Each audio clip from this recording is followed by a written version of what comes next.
Orang yang bisa nulis bagus dengan kedua tangannya disebut apa ya? Gimana cara nempelin lidah ke ujung hidung? Tapi buat apaan sih? Kamu penasaran kan? Makanya tonton terus videonya sampai habis ya. Kali aja kamu juga punya superpower ini. Sekitar sepertiga populasi manusia bisa ngangkat salah satu alisnya. Gestur ini bisa dipakai untuk bikin ekspresi kocak saat kita lagi ngejoke. Tapi cuma segelintir orang yang bisa ngangkat kedua alisnya satu persatu. Kalau kamu bukan salah satunya, berarti kamu belum bisa ngegerakin ototnya. Tenang aja, kamu masih bisa ngelatihnya kok. Berdiri di depan cermin, pegang satu alis dengan tanganmu, kemudian gerakin alis yang lain. Kalau udah, ganti sisi. Latihan ini bisa membantumu ngelatih gerakannya secara terpisah. Kamu bisa bangkit dari duduk selonjoran tanpa bantuan tangan dan lutut nggak nih? Tantangan simpel ini disebut tes bangkit dari duduk. Tes ini diklaim bisa ngasih tahu kondisi kesehatan kita, tapi para saintis masih belum yakin. Meski begitu, kamu bisa ngecek kekuatan otot dan jantungmu dengan gerakan yang sama. Dan kalau kamu nggak bisa bangkit tanpa bantuan, tandanya kamu perlu olahraga tuh. Rentangkan tangan dan taruh cincin di siku dalam, kemudian putar telapak tanganmu. Kalau cincinnya nggak jatuh, berarti kamu unik. Dan katanya cuma ada 2% manusia yang punya kemampuan ini. Perkiraannya sih segitu. Apa kamu bisa ngejilat sikumu sendiri dan nempelin jempol tangan ke lenganmu? Kalau iya, berarti kamu punya superpower. Ada juga orang-orang yang super fleksibel dengan hipermobilitasnya. Kondisi ini bisa bikin mereka meliuk-liuk dalam posisi yang kurang lazim, misalnya dengan menekuk kepala di sela-sela kaki atau melakukan kayang dan berbagai split. Tapi dalam beberapa kasus, orang-orang seperti ini lebih sensitif karena medula mereka lebih besar. Bagian otak ini bertugas untuk memproses emosi. 90% manusia termasuk kinan dan 10% sisanya termasuk kidal. Iya, persentasenya emang udah 100, tapi ada juga sebagian kecilnya yang nggak punya tangan dominan. Jadi mereka bisa nulis, ngegambar, dan melakukan aktivitas lain tanpa masalah. Orang ambidextrous sejak lahir cuma sebanyak 1% dari total populasi, yaitu sekitar 70 juta orang. Apa kamu juga punya kemampuan ini? Cek dulu aja. Bikin tulisan atau bentuk lingkaran yang sama secara bergantian dengan kedua tangan. Kalau hasilnya sama-sama bagus, berarti kamu ambidextrous. Latihan ini juga bagus untuk menyeimbangkan otak kanan dan kiri. Kamu bisa banget loh ngaktifin neuron di otakmu dengan nulis kebalik. Leonardo da Vinci terbiasa menuangkan isi pikirannya dengan teknik ini. Tujuan aslinya memang belum diketahui sih, tapi menurut sebagian orang, Da Vinci itu kidal dan dia cuma nggak mau kena tinta saat nulis biasa. Kebanyakan orang pasti akan kesulitan ya kalau harus nulis kebalik.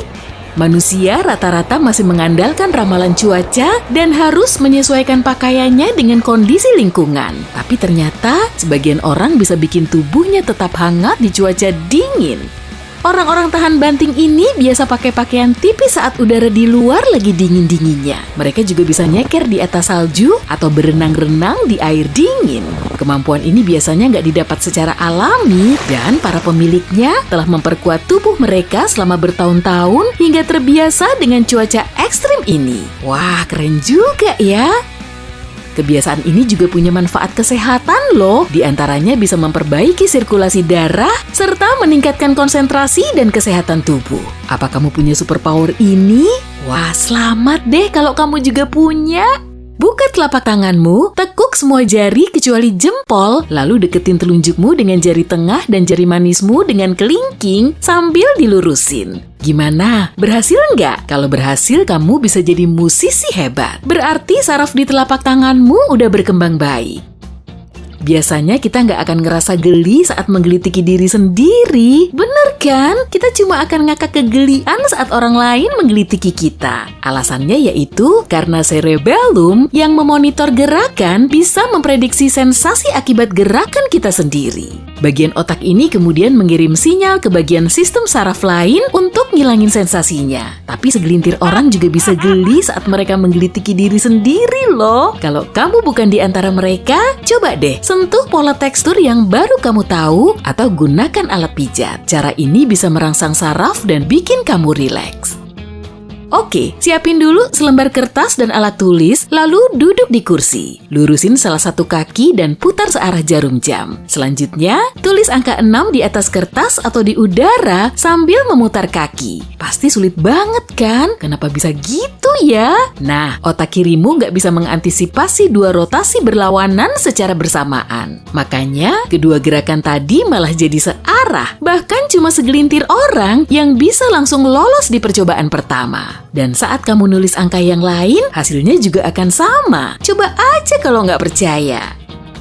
Kalau kamu mau ngecek fungsi sistem vestibularmu, pakai trik simpel ini aja. Berdiri dengan satu kaki dan tutup matamu. Kebanyakan orang akan langsung meleot di percobaan pertamanya. Sistem vestibular terdiri dari banyak sistem dan organ tubuh yang bikin kita tetap seimbang dalam berbagai posisi. Letaknya ada di telinga dalam dan mata kita. Makanya kita akan gampang menyeimbangkan tubuh dalam kondisi tenang dengan mata terbuka.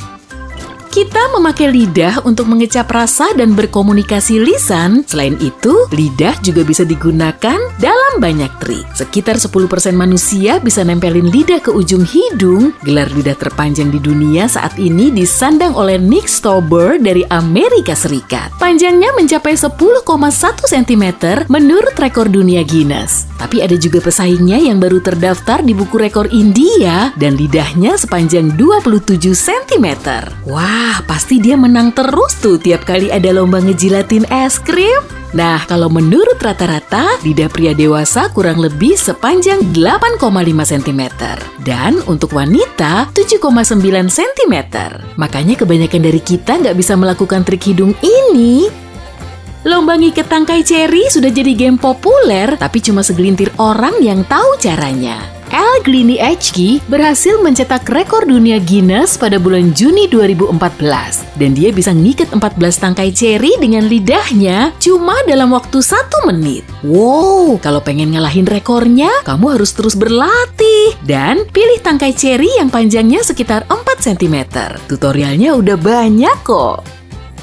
Berdiri di depan cermin dan buka mulutmu, kemudian tekuk lidahmu ke atas sampai ngebentuk huruf U. Sekitar 65-81% manusia bisa nekuk lidahnya seperti ini sejak lahir dan mayoritasnya adalah perempuan. Sebagian orang memang meyakininya sebagai kemampuan genetik, tapi penelitian terbaru juga nunjukin kalau superpower ini bisa diasah. Kichari Mudra adalah teknik yoga dengan menekuk ujung lidah ke belakang mulut. Dan idealnya, lidah kita harus menempel ke langit-langit lunak atas hingga mencapai ujung rongga hidung. Asana ini bisa menyegarkan tubuh dan pikiran, serta mampu mengatasi masalah haus, lapar, dan gangguan kecemasan. Sebagian orang juga bilang, Kichari Mudra bisa bikin mereka menjadi pemimpi sadar. Tapi mereka perlu membiasakannya sebelum tidur, dan kebanyakan pemula harus latihan sampai lama hingga ujung lidah mereka mencapai rongga hidung. Telingamu bisa bergerak sendiri kayak gini nggak? Sekitar 20% manusia bisa ngegerakin salah satu telinganya dan 18% lainnya bisa keduanya. Manusia purba juga umumnya punya kemampuan ini. Bahkan menurut para saintis, gerakannya bervariasi. Kelompok otot yang bertugas menggerakkan daun telinga disebut aurikuler dan kebanyakan dari kita sudah nggak memerlukannya lagi. Ada juga yang bilang kemampuan ini bisa diasah, tapi kita nggak akan bisa menggerakkannya ke sumber suara seperti kucing dan anjing.